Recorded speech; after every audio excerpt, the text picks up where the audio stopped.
Phil and Will are back. We're going to be talking about the tribe divisions today. We got Bayon and we got Takeo. I don't know how to say that one. But, Takeo. yes, these were first spoiled by Redmond, so we're pretty sure these are as official as they're going to get. Um, but anyway, first things first, let's just go here to Twitter real quick because somebody had tweeted something kind of funny at us. But at the same time, we kind of don't want to know this type of stuff while we're doing this. On Twitter, Ings or Jay Targaryen had tweeted, it's weird that they put both Kellys on one tribe. Also, they say somebody's post-game pictures are scarring. Now, we're trying to avoid what the post-game pictures look like because we're just gonna talk here, and we don't really want the spoilers. Like if there are spoilers, I don't want to really know who lost all the weight. Now I saw this picture and it is scarring, but that's the only one I saw. I mean, it's not scarring, but It's not scarring at all. I mean, if let's say you're like the sixth boot, you're still out there for like 2 weeks, right? Like it's still. oh yeah, you could still lose 20 pounds. It's not right. And this season, like the location supposedly is just absolutely brutal. I've heard some stuff about season 32 regarding that, which I won't say because it is a spoiler. But I wouldn't. I mean, this season is so unique. We literally saw these people leave on a bus. Like we have all their Instagram accounts, all their Twitter accounts, just everything. We can follow them. And it's never been like this before. And I'm kind of thinking there's going to be so many theories and so many explanations for pictures and posts and all this stuff that they're just all going to really cancel each other out by the time the premiere comes along. I don't think, you probably could look into it really heavily and maybe make some sort of prediction, but again, it's so hard to predict these things. And these people also probably want to maybe throw a decoy or two out there also. They know they're being watched. So oh yeah. You can't even really take everything as is anyway. And I remember when Jonathan Penner went on the Philippines, he put on weight, a lot of weight beforehand, and said that this way, by the time he left Philippines, he would be down to his fighting weight. So, we also haven't seen, we don't know, maybe these people are a little bit heavier than they normally are because they knew that they had a really good chance to get on. That, because Penner wanted it to be so that he didn't really feel like he was starving the entire time. I remember him talking about, which could be a good idea, but I don't know, maybe somebody else thought of that. So it's really hard to tell. That's a common tactic. Mike did that. Yeah. Just put on a ton of weight, and then you kind of don't eat for maybe a few days before or a week before to get used to it. I'm not exactly sure. There have been studies. People say what's the ideal way to head into Survivor physically. I don't know. There's just so much we could take from the social media. It's why even go there? Exactly, and I'm trying to avoid it. I mean, I've heard 7 different people are the first boot. And I'm sure by the time we actually get down to it, we'll hear that 20 people are, all of them, at least in somebody's little rumors or predictions or spoilers in quotes. Are all 7 people in the same tribe? No. Okay, because if they were all in the same tribe, then hey, I guess that's pretty good chance that tribe loses the first immunity. But if they're all, predicting the first boot, one tribe's got to lose immunity, so it's so tough. Exactly. All right, let's get into actually breaking them down. And the first thing that stuck out to me was, I'm assuming CBS tried to separate any type of potential twosomes that could go far or would be competing right off the bat, because Cass and Spencer aren't on the same tribe, and that was one that we thought was an absolute guarantee when we were doing our predictions. I mean, that's how I started out my entire So did I. dominoes of predicting the tribes. I thought that was a shoo-in. You have 4 Kagayan people, so they couldn't really – no one could give them grief for putting Spencer and Cass together because it's they had to do 2 and 2 anyway. So to have Wu and Spencer and then Cass and Tasha, I mean, I don't think there's any really alliances there. If anything, it would be maybe Cass and Tasha because they were kind of close early on and then Cass flipped, but – it seems bizarre that Cass and Spencer at least aren't starting on the same tribe. I think that's a big missed opportunity. I would love to hear the reasoning for that. Yeah, I don't really know what it is, but I did the same thing as you. I remember us talking about it when we were doing our predictions. It was Cass and Spencer guarantee, and then Terry and Vetus were a guarantee, which they ended up here on the same tribe. And I remember that's what we were talking about was CBS is going to try to create their own drama going into it. And then somehow, when these came out and I saw that Cass and Spencer were on opposite sides, I was like, holy crap, they tried to separate everybody. They separated Jeff and Kimmy, too. which would be that would be a feud right from the beginning. So I think they were almost trying to take out past season storylines as best they could to really put everybody on a level playing field. I mean, Vetus and Sierra are separated. Like I think they really did try to keep everybody apart. Yeah, I'm not so shocked with Kimmy and Jeff, even though that's like good drama there. You have two people returning from Australia. You can put them on different tribes. That makes a little sense to me, at least. With Cass and Spencer, if they were the only two Cagayan people returning, I could see, okay, yeah, both from Cagayan, put them on different tribes. But because there were four of them, you had to go 2-2. It's still baffling to me. The only reason I can think of is that they wanted to save the Cass Spencer fireworks for later in the game, which, hoping that they both kept going. Yeah, which I don't really think it looks that great. I mean, Spencer's going to have a huge target on his back from the beginning, but I don't think it looks that great for Cass. Like, I really don't. I think Cass is going to be one of the very early boots. Yeah. And I think they're going to CBS is going to get a lot of flack from fans when Spencer or Cass inevitably go out early. I mean, I would be shocked if both these people make the merge. You know what it is? It's Randy and Sugar. They casted Sugar as a hero, and they casted Randy as a villain, and the sole reason they were on Heroes and Villains was to rekindle their little feud. And it never happened. They're the what? Sugar goes 20th, and Randy went, 18 or 17? I forget if Villains lost third or fourth. Yeah, but he went pretty early. Yeah, so, I mean, you never got it, and that's kind of what I'm thinking with Spencer and Cass, and what I worry for both of them is that they go out early and they're kind of forgotten again. Like, not forgotten, because nobody's really going to forget Spencer and Cass, especially in, like, the day and age of returning players. But that whole feud from Cagayan, we might never see again, and it might almost be forgotten after watching this season. Yeah, I'm trying to think now. Is there an example where they brought people back and then it kind of blew up too quickly? I mean, I guess Francesca and Philip would be like the one that jumps to mind. But that worked out great for them because someone got booted, was first boot twice. That made hilarious TV. Yeah. I still don't really see why they're on opposite tribes. If I'm CBS, I'm making these, it's like that's the first thing I start with, is putting them on the same tribe. Yeah, I kind of agree. It's, it's surprising they didn't do it, but, I mean, if you just want to go down, Cass and Abby, they ended up on separate tribes, which is no surprise. So Spencer stuck with Abby. So they did separate. I kind of went down these, and I took, like, the 10 on each tribe, and I kind of tried to figure why CBS put them across, like, who CBS was comparing to who a little bit. And I want you to tell me if this makes any sense. I'm just going to go through these real quick. Is this okay? Are you cool with this? Sure, yeah. And then, are you going to do for one? Let's start with one tribe and then kind of break them down and then break down the next one. But you start with your comparison. Okay. Here's the comparisons I came up with, and some of these might feel a little forced, but hey. Abby and Cass. That's easy. Terry and Savage, because they're both like older players, kind of forgotten, older guys. Spencer and Steven for both being really smart. Wentworth and Monica, because they're both like the hot, forgettable girls. PG and Sierra, both for being like strategic players who kind of were like, they were always in the minority alliance. They could never get it, but they made it further somehow. They just kept going. Vetus and Jeremy, this one was more because like they're just kind of bitter. Like they were both like bitter in their seasons, and they were strategists, but they never really got to get their strategy out there and really play the game as much as they really wanted to. Shireen and Kimmy, because I think they're both like really annoying. Wu and Joe, because they were like fan favorites who didn't get that much screen time, but they're just really likable guys. And then the last two I had left here, I mean, I don't know if these even work, but Tasha and Wigglesworth, yeah. Yeah, Tasha and Wigglesworth, now that one works, I think. My last one's actually Jeff and Keith. That we've talked about that before, too. We brought that up, Jeff and Keith, yeah. Because they're both just like goofballs.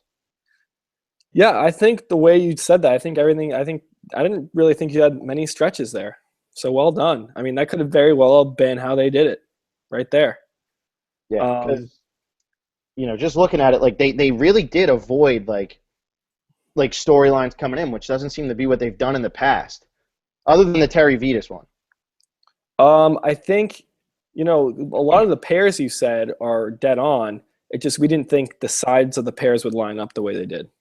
We knew Abby and Cass were going to be on different tribes, but we thought Spencer would 100% be with Cass. Now we have Spencer and Abby together. Yeah, because we thought it would be Which Steven and yeah, Abby. Yeah, and now exactly. Stevens with Cass. So it's just the pair, the matchups across are the same, but they just didn't land on the same sides. So what tribe do you want to start with here first? I like the colors. I gotta say, might snag a buff once Yeah, I these are win. way different than it's like the typical. You're so used to like the typical like red, blue, black. These are what were they announced as? Fuchsia and I don't like know. I would teal or something. go magenta and like cayenne maybe. I don't know. It's tough. I'm pretty colorblind, so it doesn't But really when matter to me. if you But if you can't put your finger on the color, I mean that's a good thing, right? that's pretty good. And then Means the it's and then the merge interesting. buff will just be black. I could see it being purple, just because Uh, the whole season theme is purple. that's true. Anyway, all right, All right. let's go down. I guess let's go down Takeo or whatever it is. Let's go down that one first. Let's talk kind of about this one. I guess I got Abby Maria at the top of my little list because she was easy to compare to Cass. So I mean, Abby Maria lands on this tribe. Terry lands on this tribe. Spencer, Wigglesworth, Wentworth, which we didn't expect the two Kellys to be on the same tribe. PG, Jeff, Wu, Vetus, Shireen. Like initial reaction to this tribe when you first saw it. My first thought is I don't think Kelly Wentworth is in that good of a spot. That was like the first thing I saw. Like, who is she gonna? There, she's the youngest person on this tribe. I think PG and Shireen click instantly. I think Kelly Wigglesworth doesn't really want much to do with like strategy. I mean, she might. It's hard to say with her. And then Abby Maria is just going to be a loudmouth villain. We think. I mean, we could see Abby Maria get out there and change her game up. I don't know. I don't see anywhere for Kelly Wentworth to turn. I could see Kelly Wigglesworth bonding with like Jeff or Terry or one of the older players, or Well, even Spencer or something like that. Kelly Wentworth. I think her only like arm here that she can reach out to is maybe Spencer. and this was the thing that we kind of talked about when we were doing our predictions here is what would they do with Shireen? Like, would they try to give her a friend? Like we thought maybe they put Joe on the same thing as her because of the way she was treated in the last season. And instead, they put her with the older players, and she's going to go crazy over that. I mean, she gets Wigglesworth from season 1, Jeff Varner from season 2, and then she gets Terry from season 12. I mean, they could have given her Savage. They give her Terry instead. She's got to be thrilled to have that, and she's got to be thinking Wigglesworth and Jeff, they're coming in with kind of like the most to prove here. Like, we haven't been here in so long. Like, we really want to play this, even though, does Wigglesworth really want to strategize? Probably not. But they might turn to Shireen as somebody like, this game, you saw us when we first played, you liked us back then. I think Shireen is actually in a good spot, as much as I hate to say it, because I don't really want her to be on here that long. Yeah, and I would just say PG again. I mean, I think they're very similar. They're both huge fans, huge strategists, whether it be self-proclaimed strategist or just strategist. Game players that they're going to play to win, and they both kind of get on people's nerves a little bit. That's kind of, and I think they might bond over that. I really do. So I think Shireen and PG are going to be kind of a not like this, you know, dynamic duo of a pair, but a pretty good team. It'd be interesting to see who they pull in. And then, right, like, did Kelly Wentworth kind of jump out at you? Like, who is she gonna go to here? Yeah, she did jump out to me a bit here, just because she, like you said, she does kind of seem lost, and I didn't think they'd put Jeremy and Keith. I don't remember if we actually said they'd go together, but I didn't think that Jeremy and Keith would really 100% be together. I thought that Wentworth would get at least one of them. Instead, I mean, she's got Wigglesworth, who I doubt she has really anything in common with. PG, Kelly. who PG she doesn't, Shireen she doesn't, and Abby Maria she doesn't. So like she can't even turn to one of the girls, and I almost feel like she's in the same situation she was in her first season. She just doesn't have anywhere to go, and she's gonna have a little bit of a target on her back for pretty much Drew just putting in everybody's head that she was a strategist. I mean, it was him who said it. As ridiculous as it may seem, Drew Christie is the one who said Wentworth was a strategist, and it might screw her here on this season too, because that tribe, other than Spencer, not really a strategic. I mean, PG strategic, Vetus is strategic, strange. But if you look at that side compared to the other side, I think this side is more of the physical tribe, whereas the other side, even though the other side still might be stronger, I think the other side has more strategists on it too. Yeah, I wouldn't be surprised if like Spencer and Kelly cook something up pregame. Just because they're both kind of young, they both had a pretty good chance of being on, I think. Both really popular in the online community, both recent players. I would not be surprised at all if they had something in the works before the show started. I think Spencer was also with Sierra, and I just have that feeling for some reason, kind of like the kind of younger people kind of getting together. And then maybe Vetus was with Sierra. That wouldn't surprise me. So maybe Vetus, Spencer, Kelly have something cooking before the game even started. I mean, this is all speculation, but that could very well be the case. And the thing is, everybody was going crazy about what are the pregame alliances going to look like, because we all knew that there were going to be pregame alliances. It's just bound to happen. But the thing is, in this situation, if Spencer and Kelly do have a pregame alliance, and even if Vetus had one with Sierra or Spencer had one with Sierra, whatever it was, I don't feel like just because there's a two-person pregame alliance in this season, it's not gonna take you as far as it did back in Karamoan, where you only had to worry about 9 other people who knew each other coming in. Here you got to worry about all of them, and nobody knew who they were going to end up on a tribe with. So if Spencer and Wentworth did have something going beforehand, it might be 8 against 2, though. You know what I mean? Like, everybody else who they might have had something going with might be on the other side. Yeah, that's very, very well might happen. Are there any – do you think that Spencer and Wu have any sort of kind of relationship here? I think that if Spencer's smart, the first person he goes to when he gets on the island is Wu. If he sees he's on the same tribe as Wu, he's got to go up to Wu and say, Wu, you were the most loyal player ever in Cagayan. Be loyal again here. I want to start off in an alliance with you. We won't have to worry about anything from the beginning. And just kind of use Wu to get through this early mess of having a huge target on his back. Because I think Wu is one person where once he shakes your hand, it's done. Yeah, it's funny with Wu. It's like, Wu and Spencer were never really on the same side of numbers. So it's hard to say. I think there definitely is a case to be made saying, look, Wu, we're there's 4 of us from Cagayan. We outnumber any other season.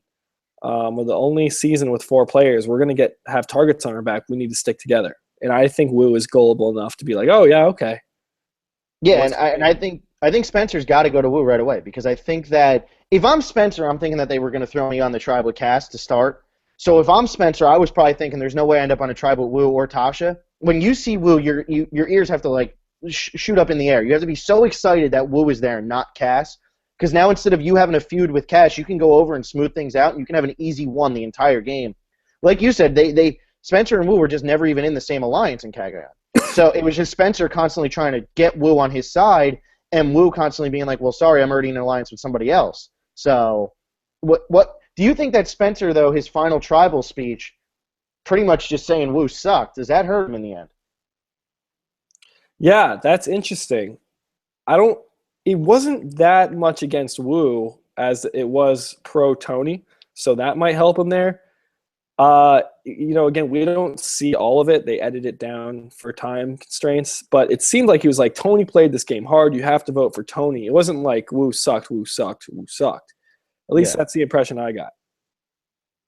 Yeah, no, I completely get it. It's just that, he does go up there and he does look at the jury and say, you should all vote for Tony, don't vote for Wu. Granted, yeah, like you said, it was all pro Tony. Still, it can't feel good if you're Wu to be sitting there and have, Spencer just ripping you, not ripping you apart, but telling the jury, don't give him $1 million, give it to the other guy. Yeah, that could very well be the case. Do you see any other pregame alliances forming here on this tribe? No, I think like you said, Shireen and PG are going to click, and whether or not they've spoken beforehand. You got to think they have. I think they have. They have. I mean, when they were both on that list, they had to have probably gone to each other because, PG knows that her weakness in China was her social game. And, look what ends up happening. And now, is there any way, though, like somebody like Jeff Varner, is he in trouble here? Like Terry, is Jeff and Terry in trouble here because they don't really have a solid connection? Like who are they turning to right off the bat here? I think Terry at least will be okay because he's so strong physically. Jeff it's a bit different because it seems like he's a different person, at least from the way he looks. So it's like I don't know how well he's going to be at challenges. And we still have to remember this is Survivor. Challenges do play a big role in who you decide to vote out early on, despite all the pregame alliances and all the strategy. I could very well see kind of the men sticking together, maybe pull over Kelly Wentworth because she's not clicking with the chicks, and they vote out Abby Maria or Wigglesworth as a first boot. Yeah, and I could see that happening. I think Abby Maria is going to be the first boot here. I think Spencer's going to get very annoyed with her the same way he got annoyed with Cass. I don't think Terry's going to like her. Maybe she tries to go with PG and Shireen, but if she does, I don't see why somebody like Vetus is like, hey, let's keep Abby Maria around. I mean, why would she? Why would he do it? There's really no reason for him to. The thing with Abby Maria is that she's likely not to get votes at the end. And so maybe if people are really playing a long game, they say, I want to keep Abby Maria around. She's going to cause arguments. She's going to put targets on other people's backs. You definitely don't want her in an alliance, but I don't think you really mind her game-wise. If you can stand her, if you can put up with her for 39 days, it's probably smart to take her down to the end with you. That would be the only reason to keep her. But I could also see her it's still Survivor. You still got to live with them. It could be very irritating to live with Abby Maria. On this tribe, it's like Abby and Shireen are both like by far the weakest too. You know what I mean? Like I feel like and PG's really not strong either. I don't know how she's gone since China. I mean, she wasn't completely weak in China, but like Abby Maria doesn't really bring anything to the table except she can untie knots better than other people. You know what I mean? Like that's she was a challenge. Like she was miserable in Philippines. She was putrid. Yeah, she was horrible. Like she didn't even know the rules to some of the. Like there was one where you had to like flip something over, and she was like hurting her team. The only reason she stayed in was because her tribe was the strongest on that season, and she got to hang out for the entire time. They didn't lose a challenge, so like she didn't have to ever go to tribal. Otherwise, I don't think she makes the merge in that season because she's annoying to be around. And she doesn't really bring anything positive to the table where everybody else here, I think, at least for the first vote, unless they go out and try to play too hard, like I could see somebody like Spencer or Vetus or even Kelly Wentworth going out and trying to start off like too strong, like, hey, I really want to, like I got to start strategizing like crazy, and I could see them screwing themselves a little bit at the beginning without even realizing it. Yeah, that could happen. I think like if you had to put money on a first boot, who would it be? It'd be Abby Maria, right? If it was on this tribe, I would say Abby Maria is the first vote. Right. Per tribe, because, again, we don't know who's going to win the challenge. Exactly. So, yeah. Do you see Spencer bonding with Varner or Terry? I could see him doing it. It's going to depend on like how scarred Spencer was by the women on the last season. Because last season, I mean, with Tasha, Jatia, Tasha's great, but Jatia and Cass, like those are the three women on his tribe. And even the guys he had were like Garrett and David. So, like, I don't really know which way he's going to go because last game his back was always against the wall. I know in our non-winners thing we talked about Amy Cusick and how she always wanted the women on her side. So she was like a guarantee. I don't know where Spencer goes here. I don't know if he wants the women or if he wants the men, if he wants somebody he can control, if he wants somebody who's going to be like good competition with him, that he can kind of like think of as like a JT and Steven type thing. I don't really know where his head's at because we never got to see him make a real alliance last season. Yeah, that's interesting. I mean, I think, do you think an old-young division splits up here where it's like Spencer, Kelly, Wu, toss Vetus in there, and then I don't even know. I mean, if it was old-young, the old would win. Well, do Vetus and Terry team up, or do they go against each other? What do you think happens with that? Because,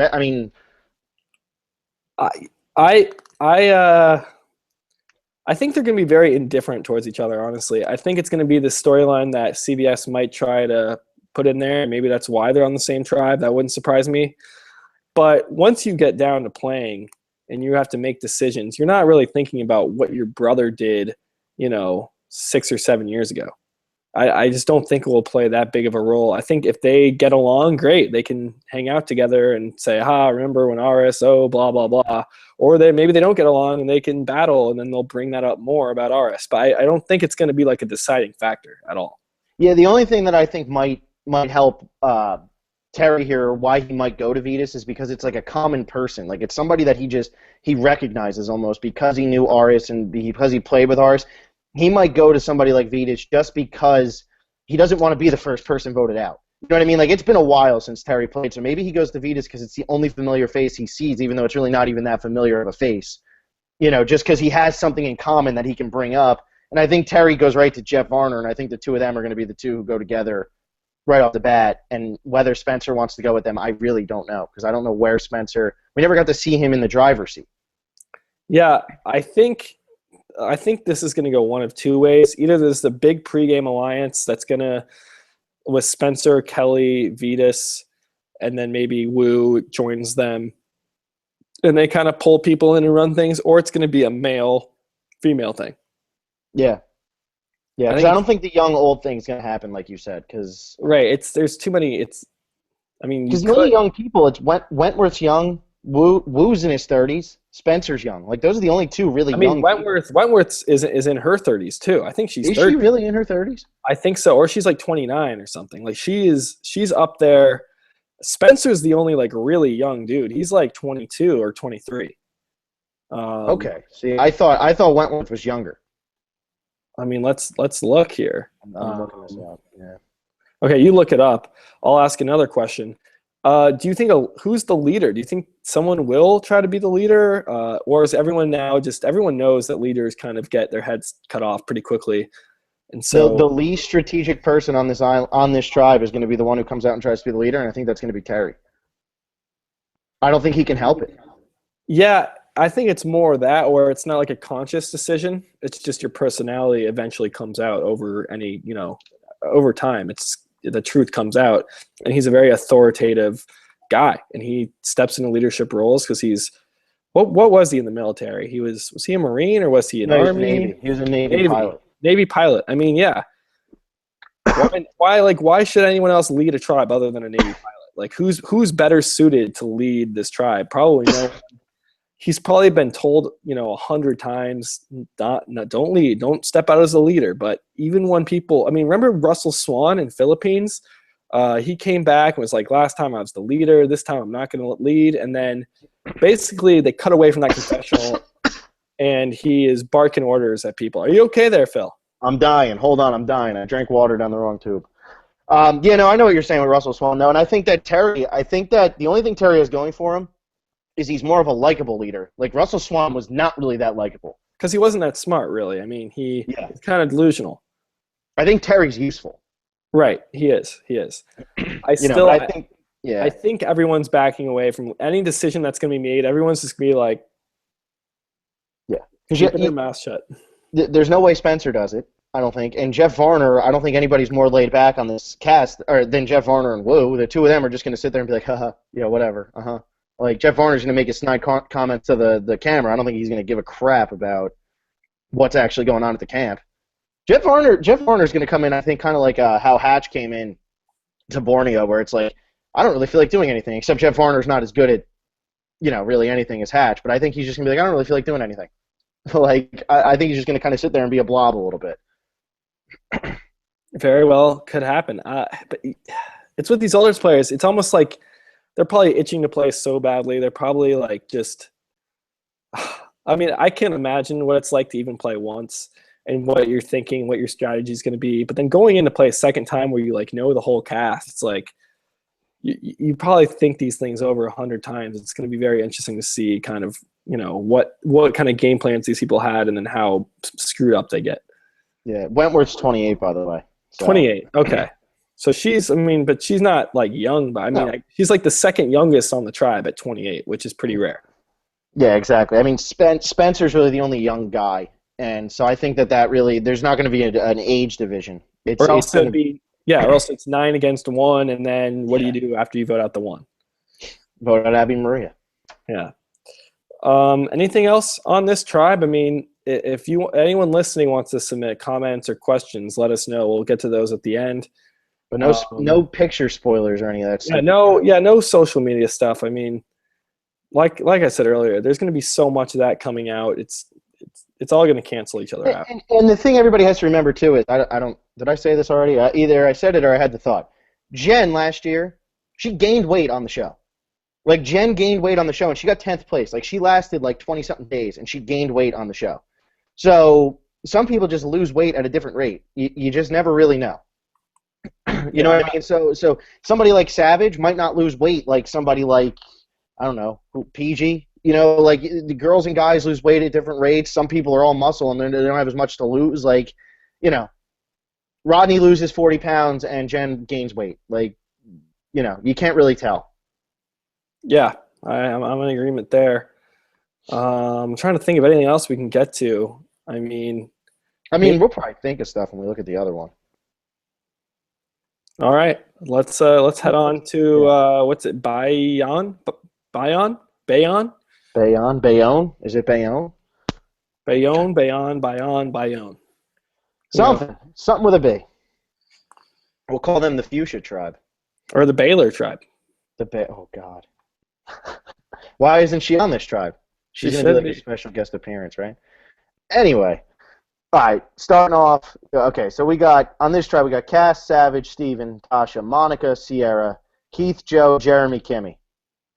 The one that stood out to me was Keith and Jeremy, with the firefighters thing, the older guys thing, even though Jeremy's not nearly as old as Keith. But, they started out on the same tribe last time. They started out on the same tribe this time. They're both firefighters. They weren't at each other's throats last time. And here they are, sitting there together.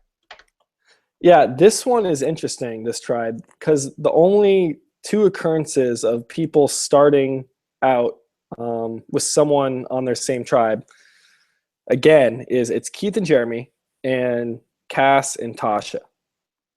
Those are the only two in the whole season, right? We didn't have any on the other. Yeah, Spencer and Wu.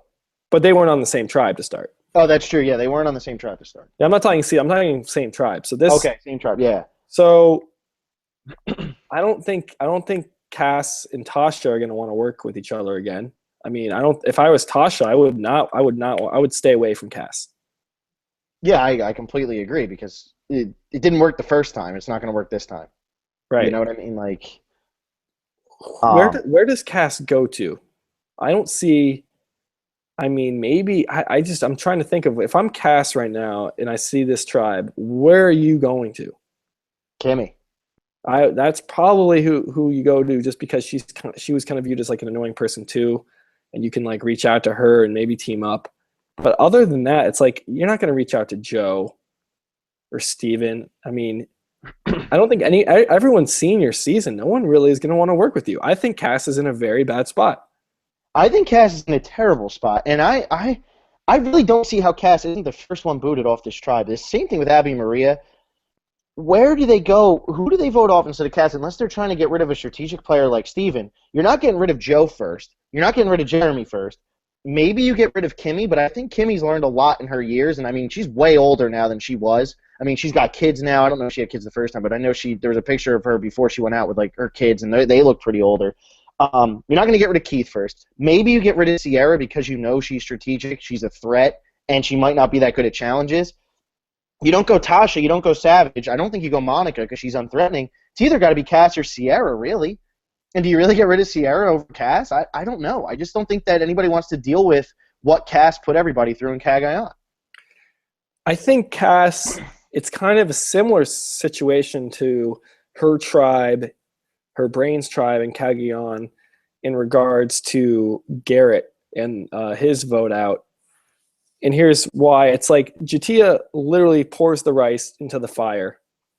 Such an obvious boot, right, when someone does something like that. And I think Cass is kind of in that position. Like, Cass is so obvious. It's going to take a monumental screw-up from somebody else to save Cass here. And maybe, like, Monica Padilla plays too hard and is too strategic, and she goes. Or people are really, really, really worried about Steven, or really, really, really worried about Joe, or someone does something to just kind of like, I don't know. We see this oftentimes with early boots. Like, they say one thing and it spreads because everyone's mindset is, as long as it's not me. Yeah. So someone says, you know what, Steven seems really tricky. I saw him looking for the idol. Everyone's like, I'm down. Because I don't want it to be me.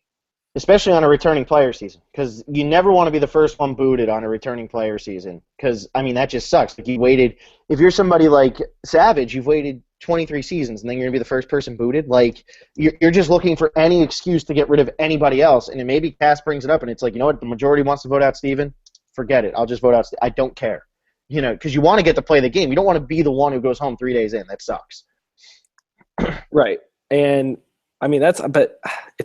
that's the only way Cass is gonna stick around. I think if someone kind of has a blunder. Yeah, and now here's another thing too, though, with Jeremy and Keith. I know they started off on the same tribe. They started off on the same tribe. They kind of were aligned together. They both made the merge on a dominant tribe. But does Jeremy try to stay away from Keith now because he sat there and watched Keith screw over Reed's game so bad? Yeah, if I'm Jeremy, I mean, this is what he said in his reunion show. Like the bad players are harder to play against than the good players. Like they're unpredictable. You don't know what they're going to do. They don't know. They don't know what they're going to do. You would like to think Keith has kind of learned something, watched more episodes, is more aware. I mean, it's tough. If I'm Jeremy, I'm probably looking at Savage here. I think there probably will be good. Even Joe, Yeah. I could see Joe and Jeremy getting along very nicely, and Steven might have no problem being with that. I mean, we see gender come into play almost every season, regardless of whether it's boys versus girls. Just on tribes, it's the girls versus the boys. I mean, that happens all the time, or at least the threat of an all girls alliance, the threat of the boys sticking together.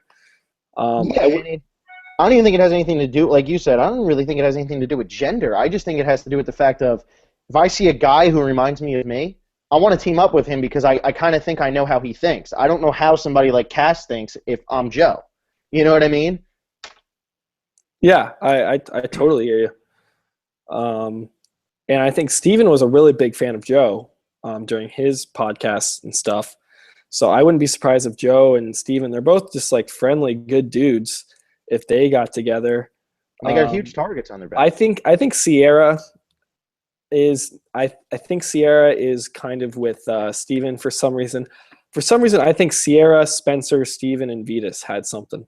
It's really if you're one of those players, you were a big strategist on your original season, people are after you, it would make sense to stick around, stick with some people like yourself who also have targets.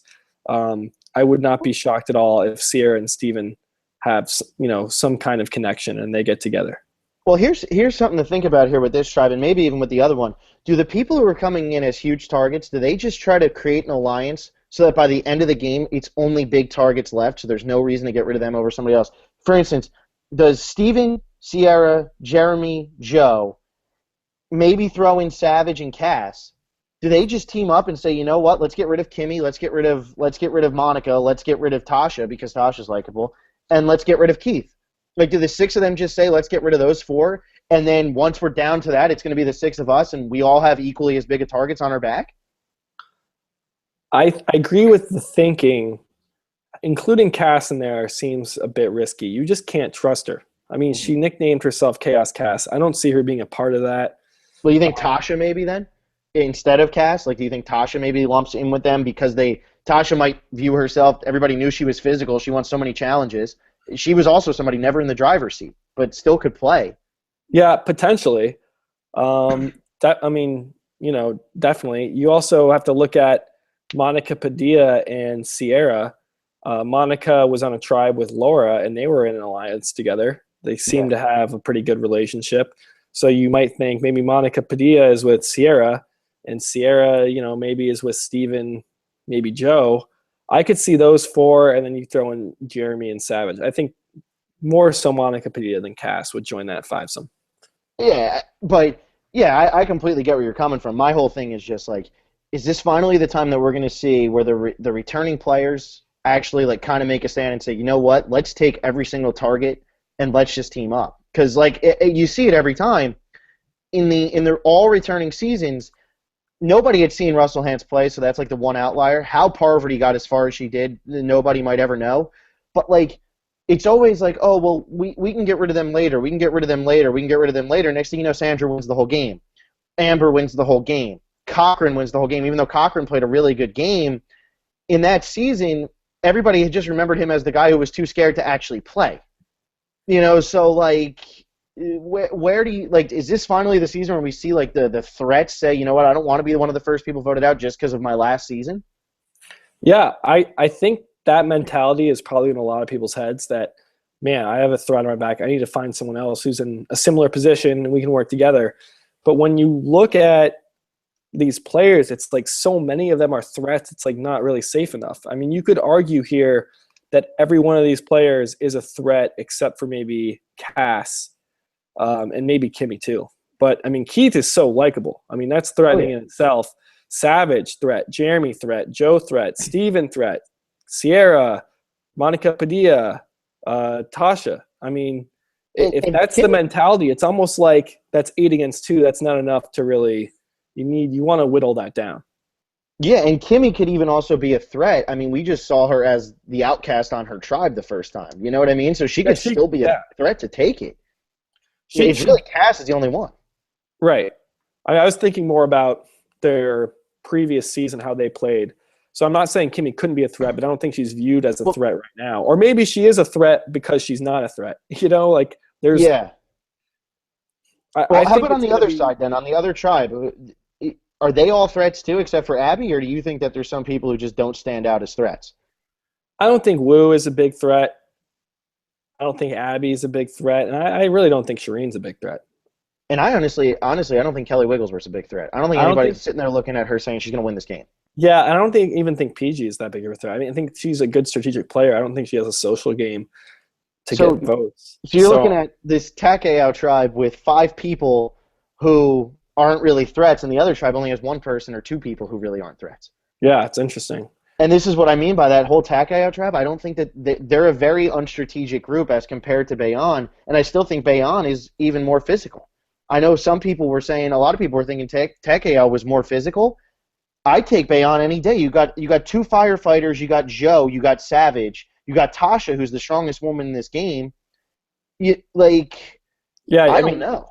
Yeah, you have Keith, who is like your older man, who was like weirdly a challenge beast. You have Steven, who's your nerdy strategist, who's actually a pretty big dude.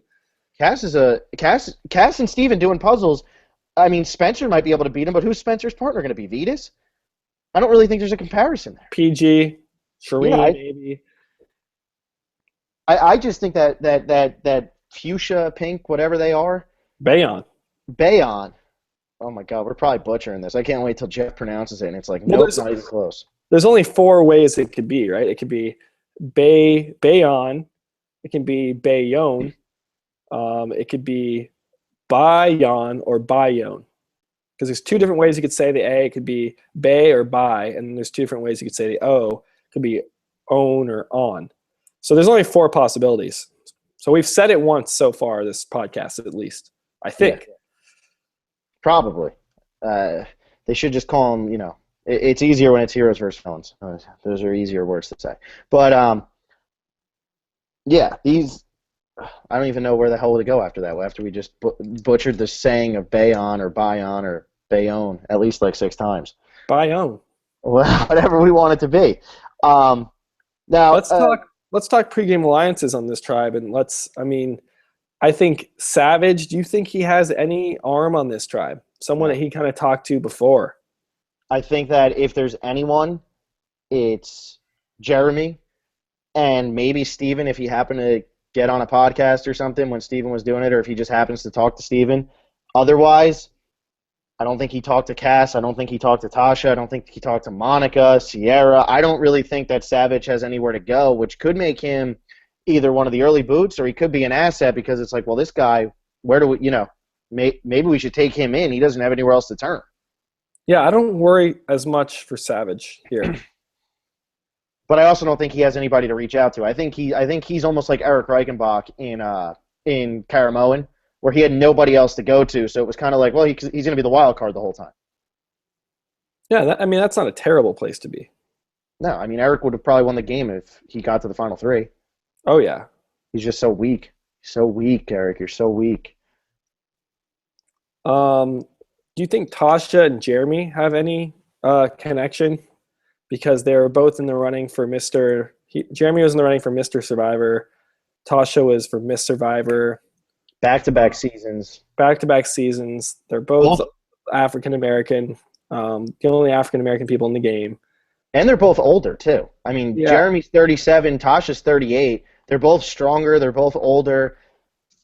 I think that the 2 of them would actually be a good pair on this season. I think that the 2 of them would work really, really well together because I think that they're both somewhat strategic, but they're both physical, and I think they both also have that edginess to them. Because I remember Tasha flipping out sometimes, and Jeremy, he was the most bitter narrator the show's ever had. I think he was so bitter about everything, but he was like a likable bitter. So I think the two of them actually could work well together. It's just going to come down to, did they talk to each other beforehand, or I don't think pregame alliances are going to come into effect as much as people think. I really don't. At least not at the beginning. Yeah, I would agree with you there. I think there are definitely people who talked and stuff, but once you get out there and you start, living with people, I mean, you're spending 24/7 with people. Some people you click with, some people you don't.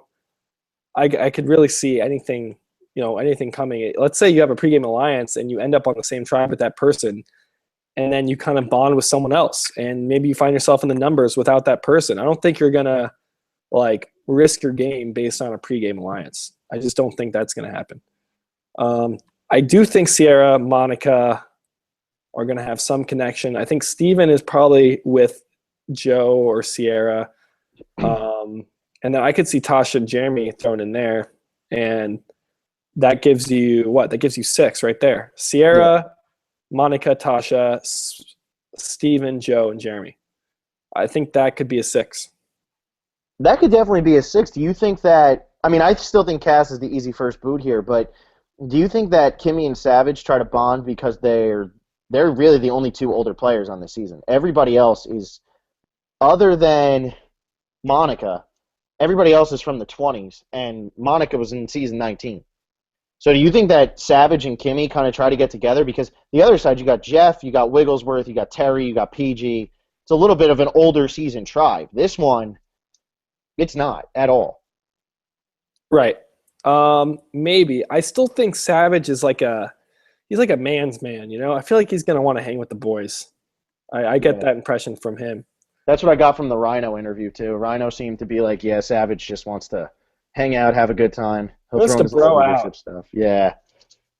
I mean, look at him. He's still wearing his little, he's wearing that little necklace, like, with, like, the shell on it. Like, he just looks like he wants to go surfing and hang out with, a bunch of dudes. I don't know. It's kind of the same way with Terry. I know some people thought he was chauvinistic on his first season. I don't think he was chauvinistic. I think that he's also 50-something years old. I don't think that he was being chauvinistic. That's just how he is. And it's like they just want to hang out with the boys. They can't help it. Like we all have family members who are like that, where it's like they can't talk to girls, but hey, come hang out. We're gonna do, let's go get pizza and beer because this is fun. You know what I mean? I don't know. I think that's just how Savage is. Yeah, do you think Savage takes a leadership position here? Or tries to, or maybe it happens naturally? I think that it could happen naturally, but I also think on this tribe there's too many people who want to be leaders. I think there's too many alphas on this tribe. On the other side, everybody's a little more laid back. I think over here, Steven knows how to play the backup role, but I think that he's going to come in as a little more of an alpha because he's going to be, he's in like his element here now. Tosh is an alpha female. Joe is an alpha male. Jeremy's an alpha male. Even Keith's an alpha male. Like, I think that they're all alphas. So I don't think that Savage is just going to come right in and be like, I'm the leader. He might try to have some stuff, but I think there's going to be people who challenge him, without even meaning to. Like we were saying before, I don't think anybody wants to come out and be the leader, but I think it's just going to kind of happen. Yeah, it does. It does tend to happen just naturally. So first boot, we're going Cass pretty easily here. Yeah. But again, Unless something it's else. like who really? I mean, what if I mean, you got to think Cass was doing pregame stuff too. It's not like Because Cass knew she was getting on the show. right. So you would But think that her, and I don't think Abby Maria is smart enough to do it, but you got to think that Cass and Abby Maria both knew they were getting on the show. They had to be thinking, hey, we got to get out there and just start talking to people. We got to talk to everybody and anybody and try to get ourselves, because they knew they were going to be the first boots too. I think Shane was saying that like Cass honestly reached out to everybody. And was going to be a guaranteed first boot. Yeah. Which, maybe a guaranteed first boot of her tribe. So, Yeah. But for bootless game's sake, I'm going to let Cass hang around a bit just because I feel like everyone's going to have her at number 1. So I'm going to let her slide. I shouldn't be giving you my strategy, but we'll have to figure out when we're doing that. What's that for the? The bootless game. Oh yeah, Yeah. Hopefully we can do the bootless game. People need to. There's so many rumors and stupid spoilers that probably aren't even real. I know supposedly a bootless had got announced, and then Redmond was like, "Yeah, that's not real at all." Like, but Well, then Redmond now also we, doesn't. yeah, But now we know Redmond, that's not real. but Redmond also says that he doesn't get boot spoilers. So I think Redmond might just be trying to throw people off because I think he's just mad. Like that, like everybody's trying to ask him about bootless, and now he's getting frustrated because he doesn't want to have the boot spoilers. Like, I don't want to know. I don't want to know who gets booted when. I mean, we were in that same class where Game of Thrones was spoiled for both of us. We were both in there. Remember that? That we were both in there. And how bad does that suck? Like, I want to see it play out. Then I want to know what happened. So Yeah, I'm not a fan of spoilers. We'll see with the bootless game. It is for a buff, so if people like really want to buff, all they have to do is like really go deep into the internet and spend hours and hours and hours looking into social media and forums, and you could probably maybe find out a couple of the boots, maybe. I'm sure some of these are accurate, but there's also some things where people are like, well, this person's been on social media for 5 weeks. And I'm like, if they've been on social media that long after going out on Survivor, do you think that maybe they were like, hey, man, why don't you take care of my Twitter and we'll really throw people off here? Like, don't you think that, like, maybe like some of these people were like, hey, let's really throw the fans for a loop because it's been every year where it's like, well, this person didn't say this and this person doesn't follow this person and this person's not friends with this person. Maybe this year they were all just like, you know what, let's toy with everybody. I mean, I think even season 30 people were doing that a little bit. Yeah, They I mean, were, they were all hanging out. It seemed like everybody was great friends, and then you find out Will was like nobody's friend. Like, like it was kind of crazy how that happened. I don't know. We'll see what happens with the bootless stuff.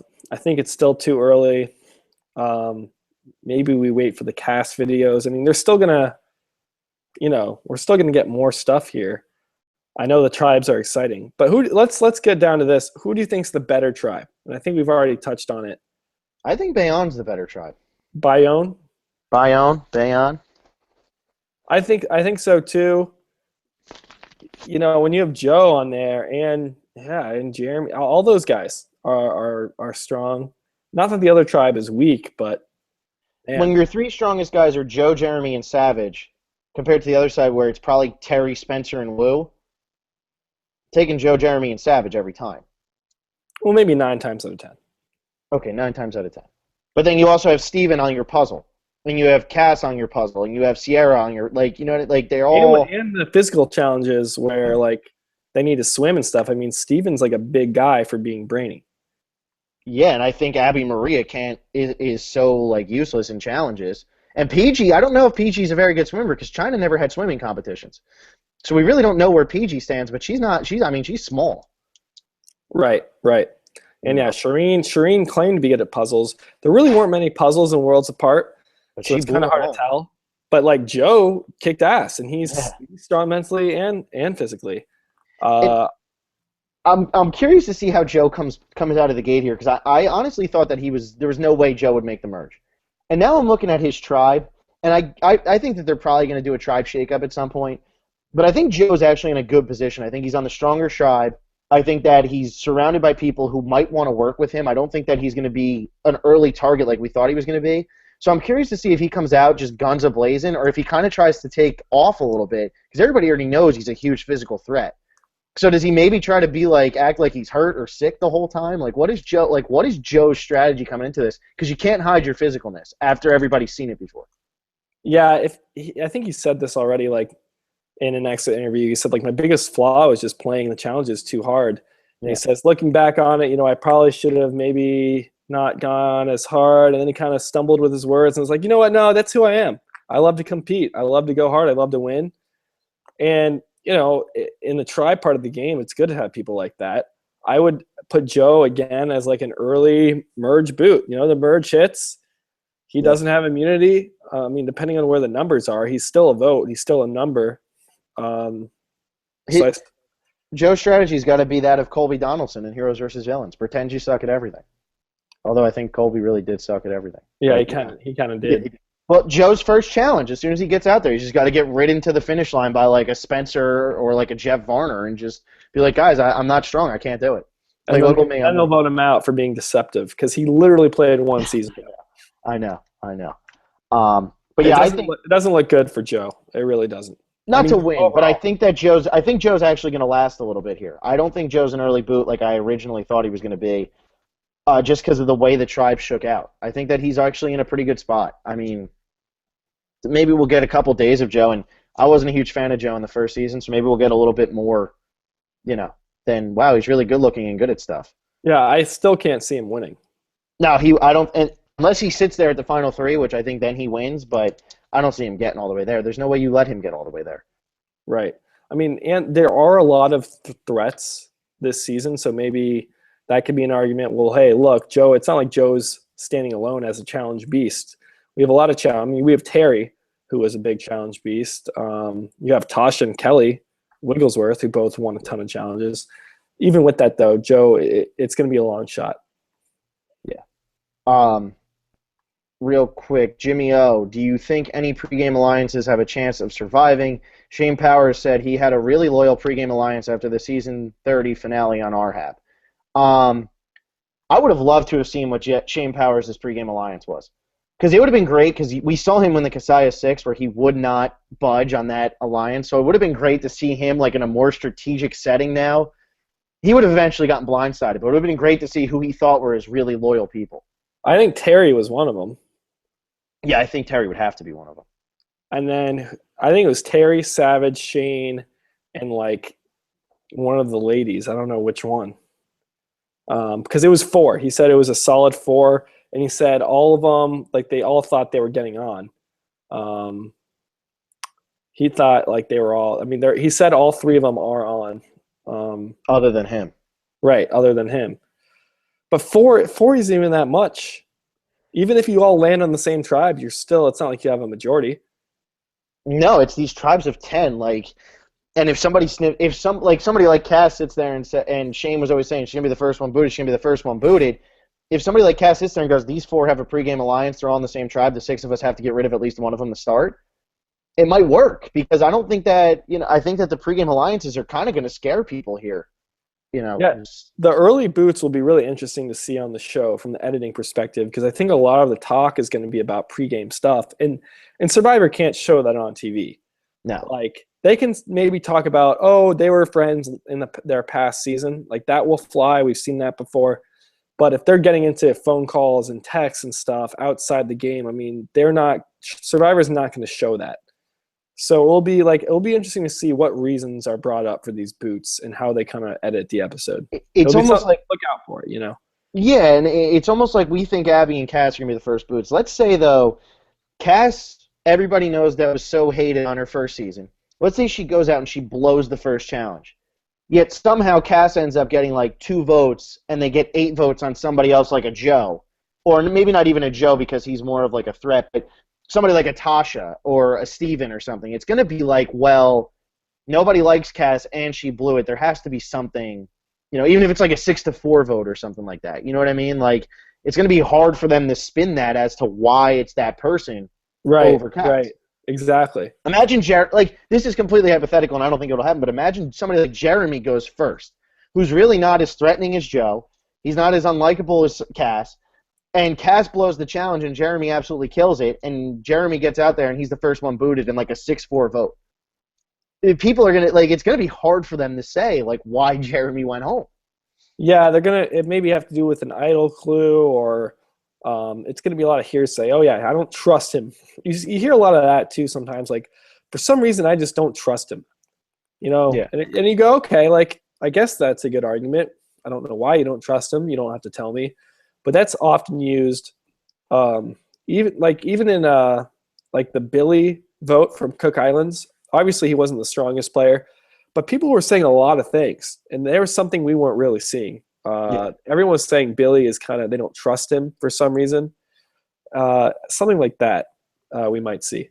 Well, it's the blood versus water thing where Candace was the one who was voted out of her tribe first to go to Redemption Island because nobody knew Candace was going to be on the show. So they all admitted it later that Candace, she was the biggest wild card, so they didn't want her staying around. But how did the show really pull that? They really didn't do a very good job of saying, like, this is why Candace went. It was just kind of they all voted for Candace. Like, well, that's a little suspicious. Yeah, when watching it the first time, I didn't know that Candace was like the replacement Hmm. of RC and her dad. Uh, I didn't know that. And the explanation used when Candace wrote Laura Moret's name down and said, I just don't know you that well. Sorry. And then Laura writes Candace's name down and says, it's pretty much same reason. I don't know you that well. At first, you're like, okay, that makes a lot of sense. Candace isn't the biggest personality, but she had played twice Twice, and yeah. was a pretty big role in Cook Islands. I mean, She's a big role in Heroes versus Villains and too. then and then in Heroes versus Villains. So it's kind of like, how do you not know who Candace is? Like, she's played twice before, was a pretty, integral part of both of her seasons.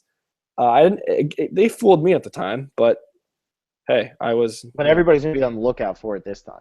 Like everyone. everybody's gonna be on their toes this time with you know, with all the talk and the way this has been so hyped up for so long now.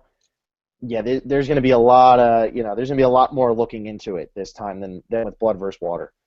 Um, but yeah, I think Bayonne's definitely the stronger tribe. Now, do you think, and this is a rumor, I mean, I don't think this is really getting into spoilers, but do you think that these tribes last long, or do you think that they switch them up right away? When's the last time we haven't had a tribe swap?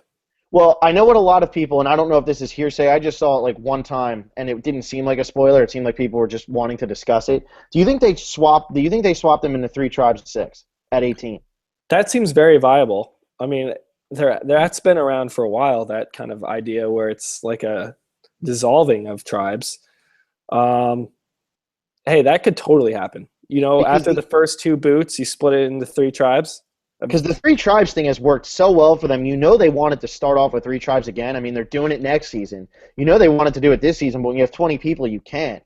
So I'm thinking that they really want to get it to three tribes, and they're probably hoping that each tribe loses once, at the beginning here.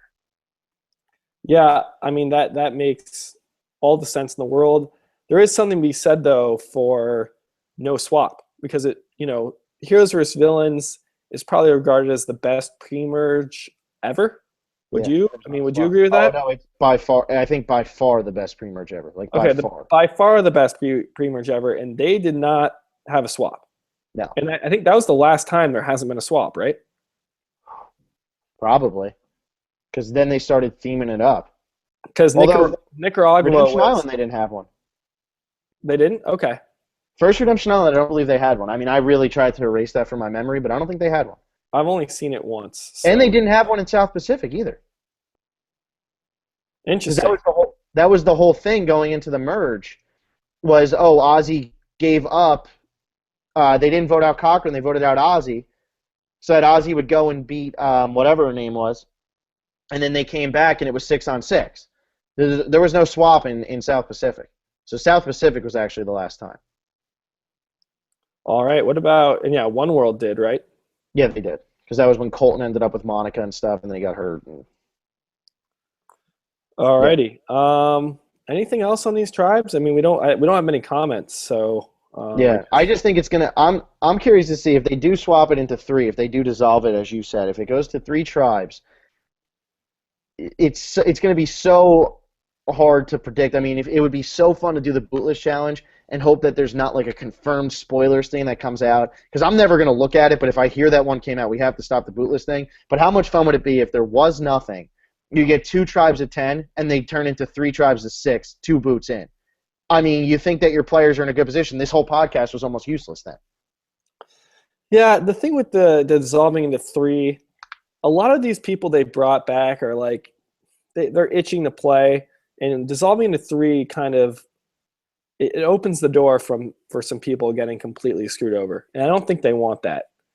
So that'd be the only kind of you know thing against the three tribes. Because imagine I mean, when you're down to three tribes, we're assuming they wouldn't do it at 15; they would do it at 18.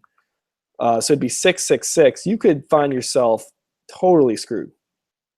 Yeah, and I think what they would end up doing too, though, if they did that, they would hope that Takeo and Bayon both lost one, and they would go 3-3-3-3-3-3 instead of making it completely random like they did in Kagayan. I think they would do it that way. Are they? Yeah.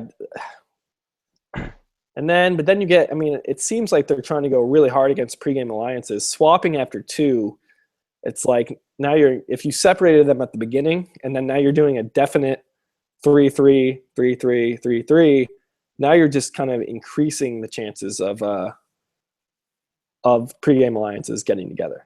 True. I don't It'd know. be interesting though. I think it's an interesting thing. I don't think it fits well with the whole second chance theme. Is kind of my feeling. Just because, I mean, you have people from season 2 coming back to play. You know, season 7, even PG, and to have like one tribe. Maybe it's like, what if like Cagayan all ends up on one tribe? I mean, I guess they kind of hated each other. Maybe that's not the best example. But you have one whole pregame alliance end up on one tribe, and there's like 1 or 2 outliers that are good players, but they just don't stand a chance. I mean, you don't really want to see that. Yeah, that's true. I don't know. It would be fun though. I mean, I'm not like against it. I'm just bringing it up. That's kind of a reason why not to do it. They should just do what Gabon did and just have 2 tribe swaps pre-merge, and everybody can, you know. Yeah, I mean, I think. I mean, do you think that there's a chance they do one swap and then merge and just have it be that straightforward?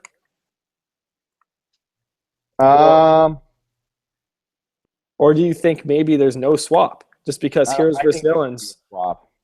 There needs to be a swap because there's no. It's not like heroes versus villains where the one tribe is the heroes and the other tribe is the villains, and they wanted it to be heroes versus villains the whole time. I think they're just going to swap it up because there's no like predetermined, this versus that. Yeah, so. That's very true too. It'll be interesting to see, as always. That's why we watch the show. Yeah, there you go. All right. I guess that's really it then. Yeah, we have one more comment. I just got the email for it. I don't have it up, but it says something. If you can pull it up, maybe you can. It says that, you don't need 3 tribes to have a good season. The problem is that the person, 23-30, I doubt they'll go into 3 tribes once they get to 18 people left. Samuel del Sur stayed at 2 tribes the entire season. It wasn't that bad. You don't need 3 tribes to be a good season. I don't think San Juan del Sur is the best example to use. No, it's a terrible example because that was a bad season. Australia is probably the better example, or Heroes versus Villains. But yeah. All right. Anything else, Phil? Sounds like we're wrapping up here. I mean, the 2 tribes, there's so many ways this thing could go because we don't know who texted, who called. Yeah. And get along. What are we going to do next here? Like, what are you thinking? Like, are we going to start getting into some fantasy games? I mean, I know that we had gotten one tweet from Travis Harad, and he had said that we should do if there was a second chance season, pretty much like, here it is. I got an idea for a podcast. Top 20 players most deserving of a second chance. Could even turn it into 2 podcasts, one for men and one for women. I mean, is that something that you would, because we just did our non-winners, we did our winners. So it wouldn't be that unpredictable, but I mean, or do we just start getting into some fantasy stuff? Because we could really overdo it with fantasy stuff, which is always fun. Yeah, wait, so it would be another 20 players that deserve a second chance that aren't getting a second chance now? Yeah. I think we've already kind of touched on that a lot. With the non-winner rankings. Because we did the one-time player draft, and then we did best non-winners, and we said non-winners for our one-time player draft. So I feel like we're going to be repeating ourselves a lot. Yeah. So maybe we'll just talk about maybe from here on it's just all season 31. Or we can start talking about season 32. I think the cast is fully leaked on season 32. Yeah, it is. Probably not the best time to get into that because people are so excited for 31. But also in the comments, let us know what your preferred viewing or listening options would be. I mean, right now we just do the YouTube thing, and we haven't really gotten any kind of complaints or requests for anything else. But I'm interested to see, like, do people listen to this, while they're driving, or do they just sit at their laptop, or should we put it on iTunes or some podcast thing? So I'm not sure. Or SoundCloud, or I don't know. There's so many ways to get things out there these days. I don't know what people really use. If YouTube is working great, then that's cool. Yeah, I If mean, you have any other preference, let us know in the comments. because now that we hit 300 subscribers, we're like officially the big time. Like, we're a step away from winning like podcast awards now. Ah, oh, if only, if only. Right. But yeah, so I mean, if there's any other way that we should do this, we had originally done it where we were doing the sound on iTunes. So we were getting the audio, just clips of it and putting it on a website. So I mean, comment and tell us what you think. All right. Well, I think we can end with that. Thank you for listening. We're pretty excited to get the season started. I mean, this season's going to be good. I'm excited. I really am. There's no way that this is bad unless the final three. No matter what the final three is, even if it's Abby, Cass, and Kimmy, it's going to be like, well, how the hell did that happen? So it's going to be a good season no matter what. I'm excited. Yeah, if Cass wins the season I mean, do you think I mean, we can get I don't know. We're about to end it. Do you think Cass had a chance against Wu? She could have had an argument. I don't think she wins because I think they're all so bitter at Cass, but I think she had a hell of an argument. I think it was closer than what it was between Wu and Tony, so I think it would have been close. 6-3 maybe. Yeah, interesting. So. All righty. Thank you for listening. We'll give you an update, on what our next show will be. Thank you.